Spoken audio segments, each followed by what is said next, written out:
So guys, দুপুরবেলা আমি এখন বসে পড়েছি লাঞ্চ করার জন্য। তো আমার লাঞ্চে কি আছে সেটা আমি দেখাচ্ছি, দাঁড়া। এখানে আছে ভাত অল্প একটুখানি, এখানে আছে উচ্ছে দিয়ে আর বেগুন দিয়ে ভাজা, আর তার সাথে সাথে এখানে আছে চিকেনের পাতলা পাতলা লাল লাল ঝোল। চলো সবার আগে একটুখানি উচ্ছে ভাজা দিয়ে ভাত মেখে খাওয়া যাক। বেশি আমি খাবো না, অল্প একটুখানি খাবো। সো উচ্ছে ভাজাটাকে মাখিয়ে নিয়ে, এই গরমে তেতো খাওয়াটাও খুব ইম্পর্টেন্ট, তো আমি সেটাই খাচ্ছি। তেতো আমি খুব একটা পছন্দ করি না, তবুও উপায় নেই, খেতেই হবে। তো উচ্ছে বেগুন ভাজাটা ভালোই লাগছে খেতে। এরপর আমি চিকেন দিয়ে খাবো।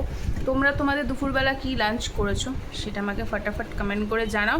আর আমি আমার লাঞ্চটা কমপ্লিট করে নিই, কারণ লাঞ্চ কমপ্লিট করার পর আমাকে আবার বেড়াতে লাগবে। তো খেয়ে নিই আমি।